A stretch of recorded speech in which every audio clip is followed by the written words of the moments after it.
All right, so this is going to be a great session because it's going to play right into what we talked about earlier with our first panel of experts. And I'm going to let each of these gentlemen introduce themselves in a moment. But in this panel, what we're going to talk about is championing diversity, equity, and inclusion and strategies for HR leadership. Again, this session is for you, and we want good questions and interaction. So if anybody has a question while we're chatting, this is like a fireside chat. We don't have wine, but we're going to be a family here. And to kick it off, I'm Mary Beth Gray. I'm a Senior Vice President with Marsh, and I will let you guys introduce yourselves. Jason. Hello, I'm Jason Leoy. I am the Chief People Officer for Dawn Foods. You've consumed our products. We are a sweet baked good manufacturer. We make brownie mixes, cake mixes, donut mixes, fillings, glazes, all that kind of stuff. About $2 billion. We're global. And like I said, if you've been to a donut shop, bakery, corner bakery, you've consumed our product. And I encourage you to keep consuming our product. Like Voodoo Donuts. Voodoo Donuts is one of our biggest customers. Those of you that are familiar with Voodoo. So, but we also, beyond just the mixes, we also provide innovation. We help our bakers innovate and come up with great ideas. So, a fun fact about me. Let's see. Well, I mean, no, I can't think of a fun fact. We'll come back to you, Jason. Yeah. We'll come back to you. Think about it. Other than the fact that I am the least best dressed guy up here. So it's all right. Well, it's hard sitting next to these guys. I know. At least I have a matching color, so it's all right. There you go. All right, John? Dr. John A. Battle, Senior Vice President and Chief Diversity Officer for Dollar General. That's the Fab Five over there. Club over there. Nothing happens without a team, and that's my fam over there. We are the largest retailer in the United States. 75% of the United States is within a 5-mile radius of at least one of our stores. We have over 20,000 stores. We have over 170,000 employees. And we are officially a multinational company with Mi Super, which is our Mexico store. Yeah. Fun fact about me, I actually spent the night in Alcatraz because I worked for Warner Brothers Records, and we had an artist who filmed a music video in Alcatraz. So a boat would come over in the evening and pick us up in San Francisco, take us over to Alcatraz. We would spend the night in Alcatraz, and then the boat would come back in the morning and pick us up and take us back across the bay to San Francisco. So all of us who are familiar, are there ghosts? Are they real? I don't know, but I did sleep in one of the bunks. Good for you. Well, you made sure that boat came back to pick you up. That's right. That's right. What time is the boat? That's right. Don't want to miss the boat. Oh, that's funny. All right. Well, good evening. My name is Anthony C. Hood. I have the privilege of working as the Chief Diversity, Equity, and Inclusion Officer for First Horizon Bank. First Horizon Bank is a regional bank headquartered in Memphis, Tennessee. Next year, we'll be celebrating our 160th birthday. We were founded in 1864 as the first bank of Memphis. I'm actually born and raised in Birmingham, Alabama. Fun fact, I am a rabid Alabama football fan. Roll Tide. God bless Nick Saban. Any Florida State fans in here? Right? My heart really goes out to you. My heart goes out to you. Favor ain't fair. Doc, you in Florida. I know. My family are all State fans, so just beat the living. But that looks like a crimson shirt you have on, sir. So, I'm there. That's cool. I've been at First Horizon Bank for 3 years. Just celebrated my third anniversary, which is a big deal because there was a study just came out that the average tenure of a chief diversity officer is 1.8 years. Oh. So those of you who are DEI folks in here, you can probably agree with that. Prior to coming over to First Horizon Bank, I was a tenured professor. So my PhD is in strategic management and entrepreneurship, and I served for 10 years as a professor in the business school at the University of Alabama at Birmingham. Thus the connection with Alabama. Yeah, no, We again, I follow was born now. and raised yeah, that's really All right, so thank you for that. We have a great panel today. So Jason, we're going to start with you with our first question. In your view, what roles do leadership play in promoting and sustaining a culture of DE&I, and how do you align the vision of leadership in the day-to-day efforts with employees? Sure. From my perspective, like I've said, I've been with Dawn Foods, and I've been at Dawn Foods for over 10 years, and it's a family business. It's 100 years old. It's been run by the same family for 85. It's private. And like I said, we've got 5,000 team members across the globe. But from a leadership perspective in driving D&I, one thing that's made D&I a success at our company is the fact that we don't call it DE&I, is that we have it as part of our culture, right? It was a little bit, I want to say it was easy, but it was easier because we've always talked about our people, and really embracing our people collectively across the globe and what they do. So that was the easy part. But from a leadership perspective is that, you have to create and drive the vision and the values of the company, and don't deviate off of those, and really weed out the things that are deviating off of those values with purpose and sometimes, strong publicity. When people are deviating off of your values, you have to address those head on, and sometimes, like I said, very publicly. And to further a D&I initiative, or to further things that, again, one of the reasons why sometimes the chief diversity officers are 1.3 years or whatever the figure was, is sometimes they're conceived or perceived as programs or flavors of the day. And, if you have a value, or if you have values in a culture that embodies everything that you stand for as a company, of which people and all people are part of that, and you drive a culture of inclusion, and you address the issues that deviate off of that, it allows you to really further your program in a very purposeful and expeditious way. And you're able to drive even more initiatives than you would have otherwise had the ability to, because you have a foundation of people really believing of who you are as a leader. And then the other thing is, too, from a leadership perspective, is having leadership represent what diversity is, and not having an all-white or even an all-whatever leadership team, an all male, all female.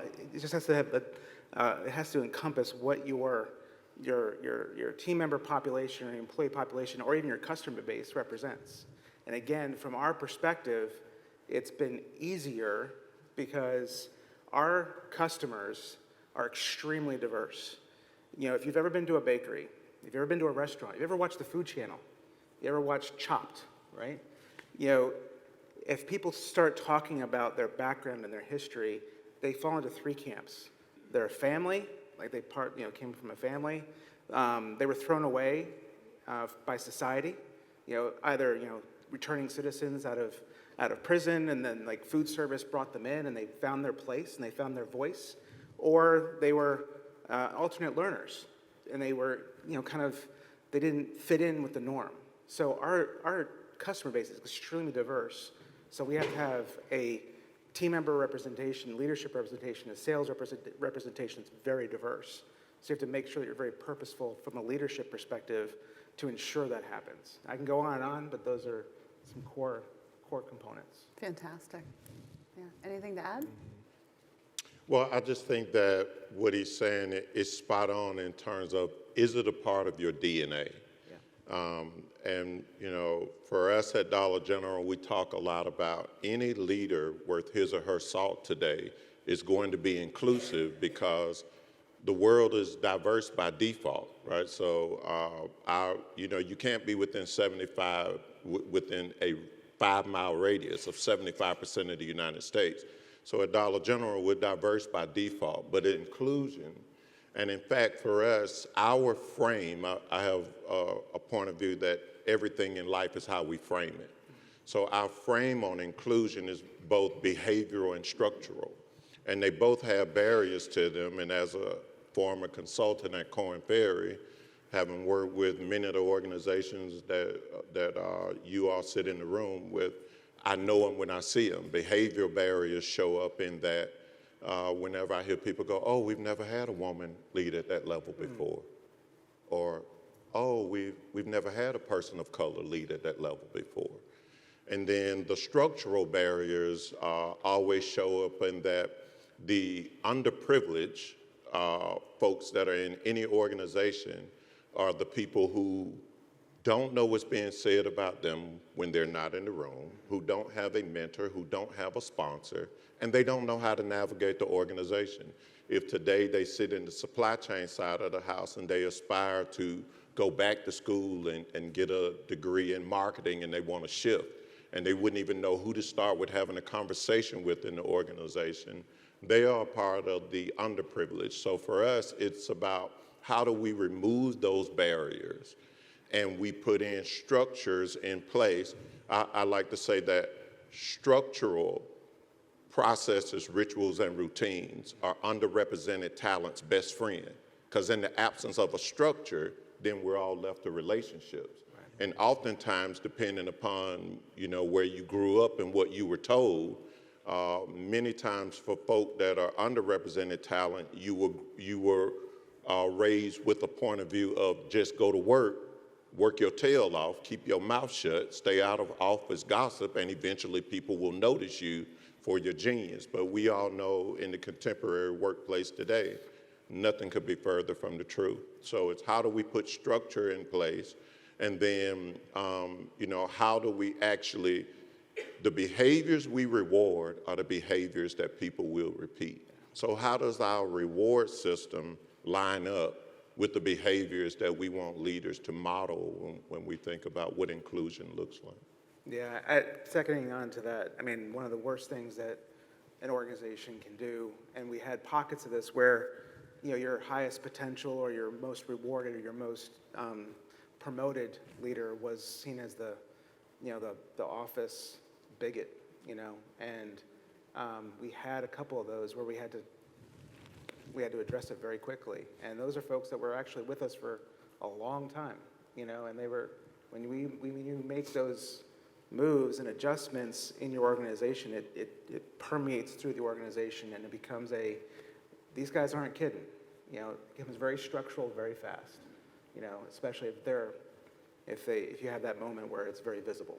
So, sorry. You good? Yeah. I mean, I can piggyback off of what these gentlemen mentioned. I really like the perspective about structural. And our approach at First Horizon, we really begin with data. Because I think that data, when you're trying to take a baseline of where we are now and then where we need to go, oftentimes that data, particularly when you're looking at it from a trend analysis or comparative analysis, how are we doing quarter over quarter, year over year, it can become very easily identifiable what the structural issues are. Yep. But without the data, then you fall back on just emotions. I feel like we're inclusive, or I feel like this is a great place to work. We may all feel like that, but what do the data say? Do we have compensation equity? When we look at the percentage of people who apply for positions and the demographics of those, is there a similar, if there's 60% of applicants who are women, but only 13% of women are being hired, that's probably a structural issue there, but you won't know that if you don't actually look at the data. So our approach to data is we look at data across the entire enterprise. We look at our enterprise in 4 different pillars: our workforce, our workplace, our marketplace, and our community. Those first two are HR related, they're internal, then the other 2 are external. So what we're trying to do is connect the internal to the external, because how we recruit, how we develop is gonna have an impact on our marketplace activities, who we sell, and that drives productivity. How we show up in our community is going to have an impact on our development of our associates, retention, and talent acquisition. So connecting those across means that we have to have data across all 4 of those pillars. And then being able to connect, how does a lever over here in workplace then drive a lever over here in marketplace? Or a lever over here in community, how does it drive a lever over here in workforce? So that's where we're headed. We're not there yet, but what we had to realize that we need much more data and data dashboards. I quickly realized that I need to have a data analyst on my team. You know, a lot of you in your organizations, you probably have, everybody wants their own data analyst, right? So you have this proliferation of data analysts. Like the lady on the previous panel talked about it at FedEx, like everybody had a different HR organization. In a lot of ways we have that, but you kind of need your own data person because the way that my team looks at data is different from how the HR team looks at data. When I say the HR team, when I first started with the company, DEI reported into HR, and that was for the first 2 years. But a year ago, DEI moved out of HR, and now it's in operations. And that's been really good, I think, for my team because now it gives us a much more broad and horizontal scope of influence when we look at DEI. So it is encompassing of HR, but it's not solely HR. And so now we can come alongside HR and be a business partner to HR. And it allows us to have tougher conversations with HR in a way that we could not have before. Because it's kind of like an audit function. It's hard to hold people accountable when you report to them. But when you're the peer, then you can have those tough conversations, but that cognitive diversity that's going to drive better outcomes. So again, going back to the data, having those data dashboards and putting out quarterly reports so that leaders can see, yeah, you may feel like, you know, employees are satisfied, but what do the data say? Last point I'll say on this, the way I look at data, it's almost like the iceberg in the Titanic. You know, and I use the example of employee satisfaction surveys. What you can see above the water is year over year, our employees' satisfaction has gone up 2% every year, 21, 22, 23. That's great, right? But right under there is where DEI sits. When we say, well, is that experience the same if you take gender into consideration, or race, or disability, or veterans? So if I'm a person with a disability, am I having the same satisfaction level as somebody that doesn't have a disability? I will tell you that was not a perspective that was consistently used when I came to the company. But again, going back to my academic background, we're slicing and dicing data all kind of ways. So that was one of the things that I wanted to make sure we look at. But even below that is intersectionality. So intersectionality is another key component of what we do, is that if there's a 2% increase in employee satisfaction, if you break it down by gender, you may find that women are having a 4% decrease in satisfaction, but men are having an 8% increase. So if you average them together, it may give you the appearance that it's a 2% increase for everybody, but when you look at it from a gender standpoint, but then when you look at intersectionality, what about women of color? Are women of color having a similar experience than their similarly situated female associates or other men, whether they're white men or men of color? Or if I'm a veteran with a disability, that's another intersectionality point. And so that's at the bottom of that iceberg. And I will tell you, just talking to a lot of my DEI friends, a lot of their companies have hit that iceberg and they're taking on water and they don't recognize it. Yeah. Mm-hmm. Yep. And if you're not breaking your data down in that kind of way, you're going to miss a lot of context. And another reason why you want to look at that is because it allows you to be much more precise in all of our limited budgets, because none of us have unlimited budgets, right? So if I have to make a decision as to where I'm going to deploy my team and where I'm going to deploy my budget, understanding that women of color who are veterans are the most needing of assistance right now. They need to be in our high potential programs. They need to be in our leadership development programs. So now I can be much more targeted in the interventions I do. So now that I can interrupt some of these systemic patterns and biases that may be causing these inequities. Awesome. Anybody else have anything to add? Because our next question is really, how do you take that data and all of those metrics that you've culled out of your surveys and your analysis with your data analytics team and make a business case to the C-suite, or how do you get that to be embraced in the corporation and actually move the project forward? Yeah, so it's a great question. The first thing is, all of us as practitioners know that everybody is going to agree on the destination, and then we have to negotiate the paths along the way. Yeah. And our negotiations look very different every day depending upon who's sitting across the table from me. I will tell you that my negotiation with my chief legal counsel looks different than my negotiation with my chief marketing officer.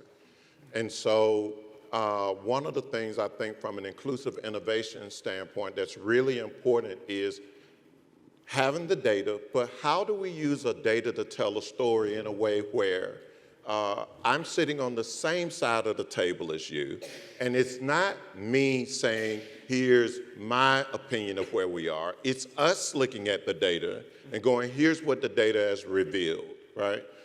So the first thing from an inclusive innovation standpoint is I'm going to start with the people analysis, and I want to know, for the last 5 years, every position in the company, I'm asking the questions of who gets hired here and at what rate, who gets promoted here and at what rate, who exits the organization and at what rate, and who gets demoted and at what rate.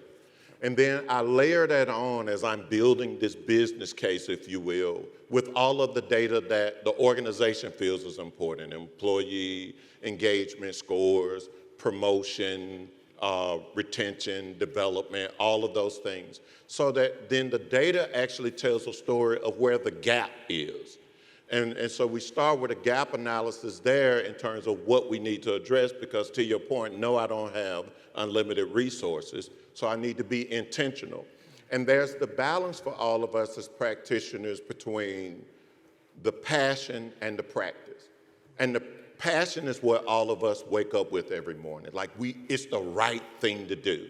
But where a lot of practitioners get burned out is practice is how do you actually get things done in your organization? How do you deal with all of the politics? How do you win the room when the only resource we have oftentimes is our ability to influence? Because at the end of the day, we don't actually hire, develop, and promote folk. We just work with the people who do. And so I see a lot of practitioners who get burned out because I think sometimes our challenge is we don't know how to speak the language of business to business folk.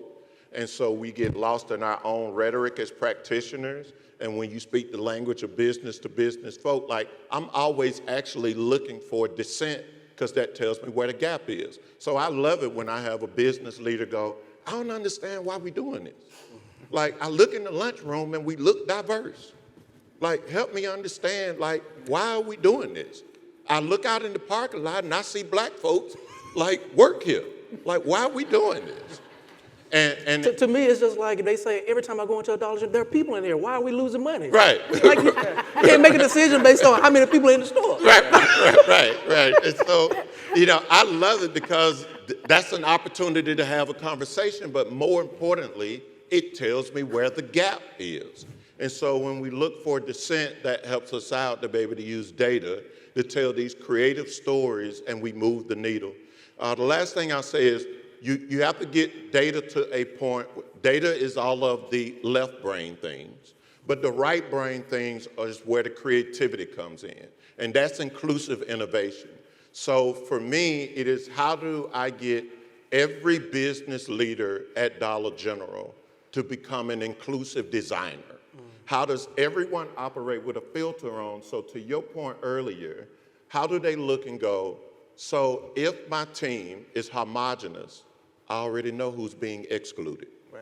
Right? So if we start to look at it with the inclusive design filter, we're only asking one question continuously: who's being left out? Whether it's customers, whether it's community, whether it be frontline leaders, whether it be my most senior leaders, whether it be the board, whether it be the C-suite. If the C-suite isn't eating what they cook because there's no diversity in the C-suite, yet every other level of leadership in the company has diversity within its ranks, and we're measuring said diversity, then we know who's being left out. Yeah, I would concur with all that. The other thing I would add too is that looking for the data, when you're trying to influence that your peers or the board for whatever investment you might be looking for, is looking for data that really significantly impacts business results. I'm not just talking about the anecdotal stuff where it's like, oh, if you've got a diverse leadership team, you're apt to have X number of percent increase in sales, et cetera, et cetera. I'm talking about like real opportunities. So one of the things that really drove a lot of a change in our hiring practices is, in the bakery market or the bakery industry, the Latino market is one of the fastest growing markets in the United States in terms of their service to the communities that they're in, et cetera, et cetera. And we were not capturing that, and we didn't understand why. And I just simply went out on a ride-along with a sales rep that was in Atlanta who had built up this amazing market for the Hispanic market. And I asked him, I said, how did you do it? How did you do it? And the funny thing was, it was so simple, because he said, well, one, I speak Spanish. And he said, the person before me was a gringo. These are his words, not mine. So he said, he didn't speak Spanish, didn't understand the community, didn't understand anything. So just by virtue of me being hired in and understanding, led to an increase in sales. But secondly, because I asked him, so what do you need to do more? What do we need to do more in Houston, in Dallas, in LA, et cetera, where all these markets are booming? He said, well, one, you have to change the marketing approach. And I said, well, what do you mean by that? He said, well, when we throw out a catalog, we send a catalog to the Hispanic market that's just translated in Spanish. There's not one concha, there's not one tres leche, there's not one anything for our, what we take pride in our community. There's nothing there for innovation. So change your marketing approach based on the market and the people that you're trying to target. So what we did is we changed our marketing approach, we changed our hiring practices, we changed significant things, and it led to, significant increase in sales. And that was one of the easiest pitches I've ever made to leadership, because I showed, look, we just hire one person, we increase our sales by 45% in that region. And it was a no-brainer. So finding those metrics that really sell the value or the power of diversity. Now that's an easy one, and I'm sure there's lots of other examples, especially when you're in different communities. And if you don't represent the community that you're in, sales are going to go down. I'll give you another tie to the business case. In addition to just driving sales, one of the things we looked at is our employee resource group program. We looked at our retention rate of our associates, which was around 77%. When we did the analysis, if you're a member of at least one employee resource group at First Horizon, that goes up to 84%. So we did the calculation. What does that 7% increase in retention work out to in actual dollars? Because we know it's a lot cheaper to retain an employee than to lose them and have to go out and recruit another. And it's in the millions for just that 7%. So those are that's just one example of how you can also be looking at how can we reduce our expenses while also increasing our revenues or income to then impact that business line, the business model, and the profit margin.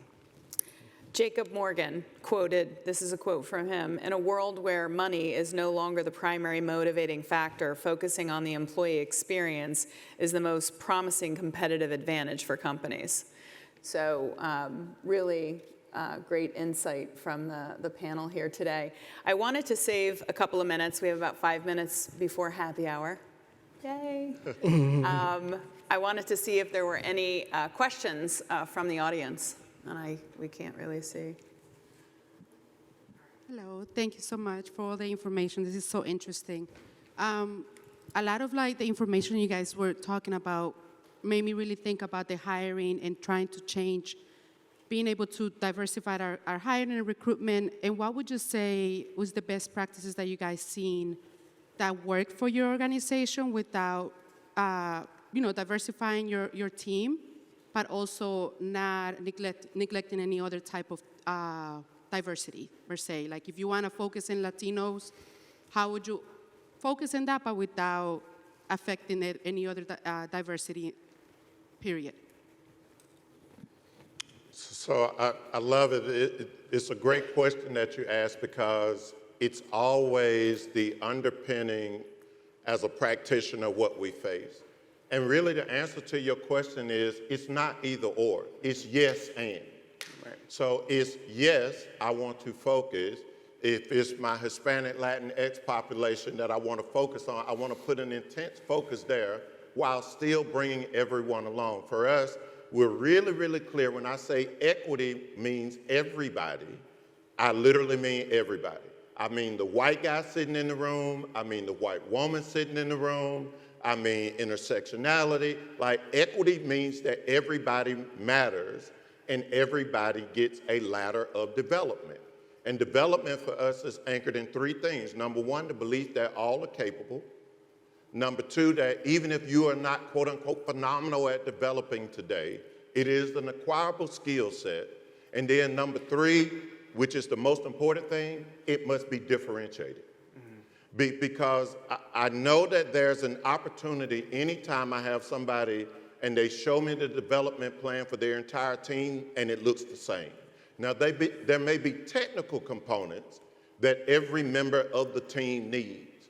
But by and large, they're in different places with how they're experiencing the organizations, and they have different aspirations of what they want to be when they grow up within the organization. So it's differentiated development being the key, and again, it's anchored for us in the fact that equity literally means everybody. What I would add to that is resist the urge to overcomplicate it. Yeah. It's really not that complicated. Like, you know, if you say, well, we just can't find any, you know, qualified women, it's like, well, where are you looking?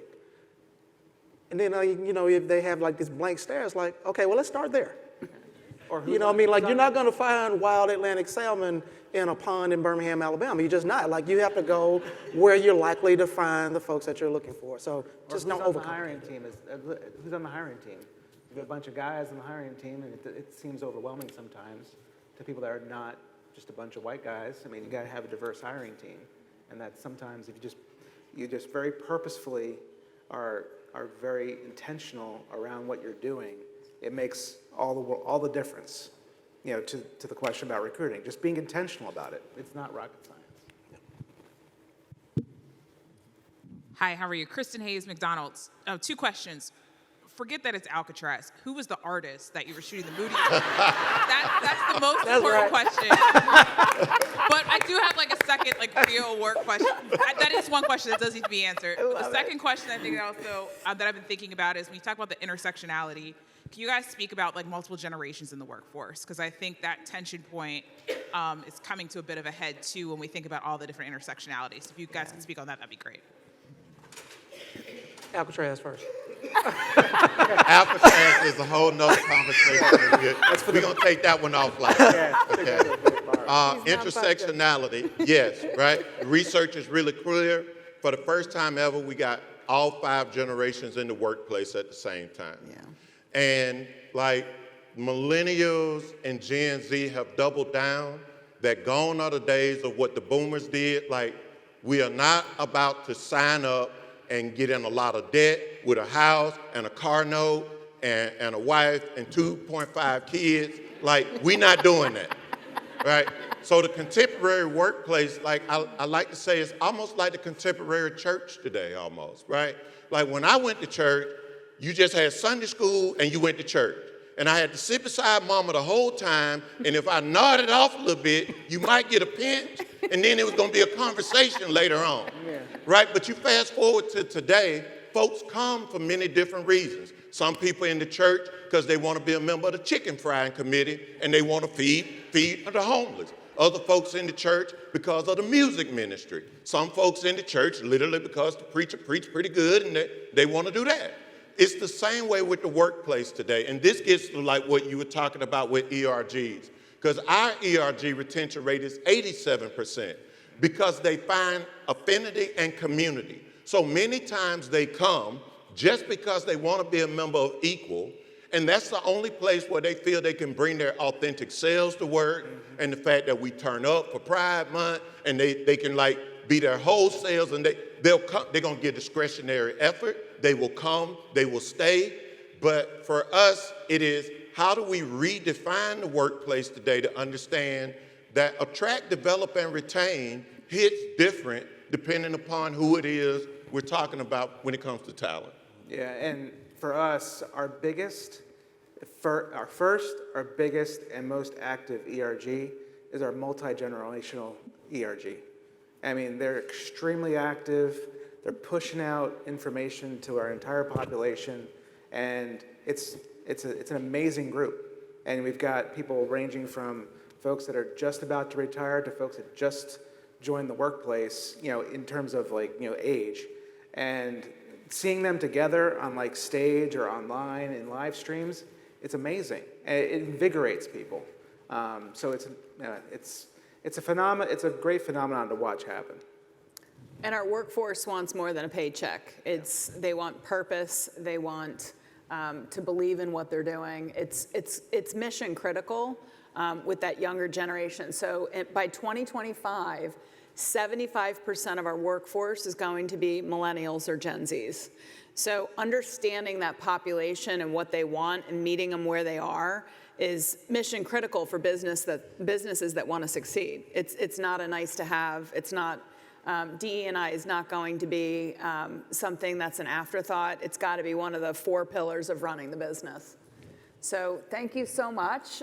We are out of time. I did think of my fun fact, by the way. Oh, fun fact. Jason, yes. Yeah, I was sitting here thinking the whole time. So my first concert back in the 90s was Metallica and Guns N' Roses. My last concert was Metallica and Five Finger Death Punch, just 3 weeks ago. And let me talk about intersectionality and multi-generation. At this concert, you have Five Finger Death Punch. The average age of that band, late 40s, early 50s. Metallica, still all together, all 60s.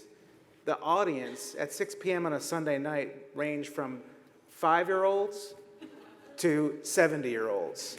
And that was what I call multi-generational power. That sounds fun.